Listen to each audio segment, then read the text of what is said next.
So today we have a chest and back workout. Once again, I'm joined by my friend Clay. About 2 months ago, we filmed a shoulder and arm workout. Clay is a recreational fitness enthusiast like me, but at one time he was a competitive bodybuilder, and I mentioned this in our last video. Clay was the 2003 Mr. Michigan. So when Clay and I first met, basically he was Mr. Universe, and I was Mr. Puniverse. So what do you think? You ready to work out? Are you ready to work out? Well, to be honest with you, I'm about 85% of the way there. Not 100%. I've been drinking this espresso here.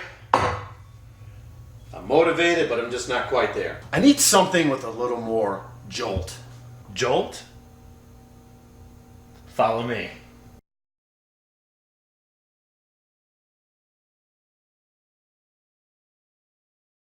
And I said jolt, not volt. Are you sure about this? Oh, I'm sure about this. Trust me.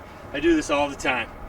This is going to give you what you need to get ramped up for this All right, workout. don't get me to 100%. It'll get you to 100%. All right, give me that extra 15%. I trust you. Trust me. What do we got to do? Well, just put your hands on it like this. Okay.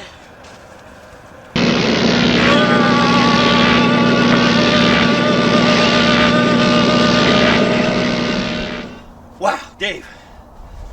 I feel different. You feel different? I'm 100%. I'm ready. I'm ready to work out. Let's do it. Is that your bike over there? Where? There.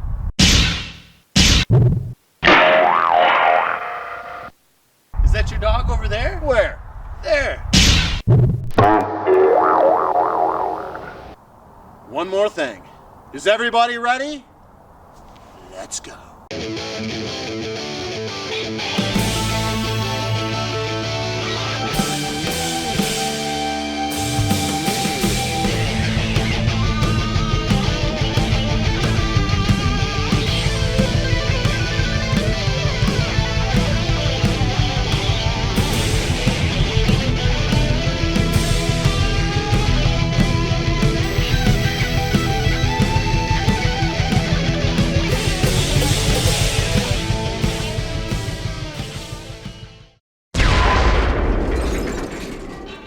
When I started lifting weights in the early 80s, most bodybuilders believed in angle training, where let's say, for instance, you're working your chest.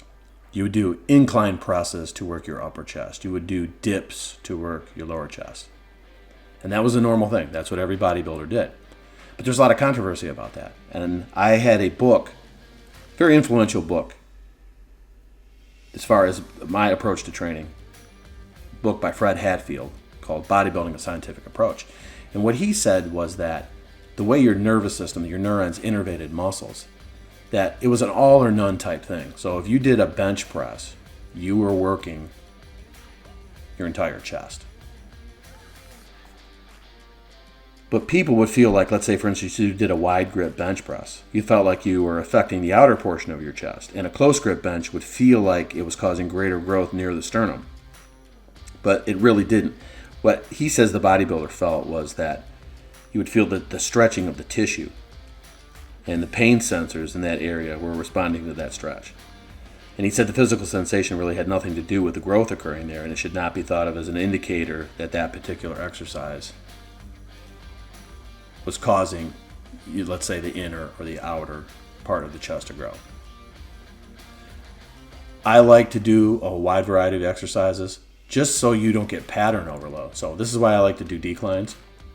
What we're showing here is we're just showing one work set out of our 5 sets. But this way you don't get pattern overload, and it keeps your training interesting by doing a wide variety of exercises and different angles.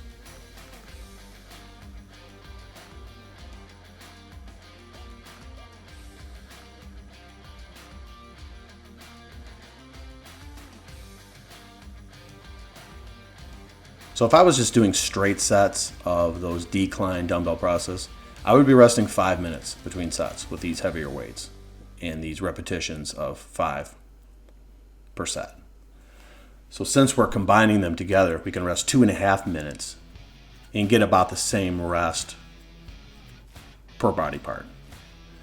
I like to work agonist-antagonistic muscles together. I do this with biceps and triceps. Works very well with chest and back.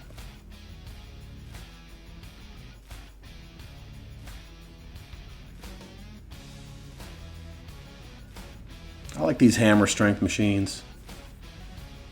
I like the range of motion here. It's not stretching on my connective tissue. You have to stay tight in this machine, though. It's easy to you can tweak your shoulders easily, so you have to stay tight. But good exercise, good bodybuilding exercise. Now we're doing 6 sets of 6.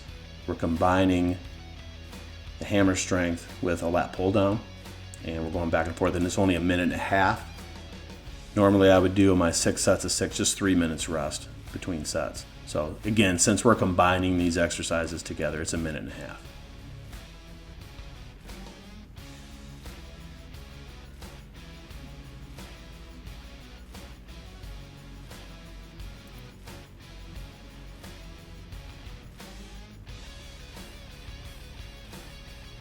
I use a number of different grips on the lat pull down. I like the over grip, wider.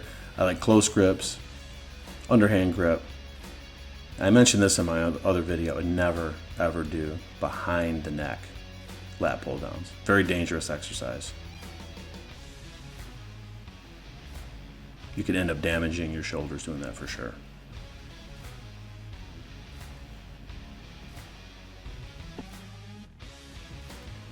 So again, we're just showing one work set per exercise out of the 6.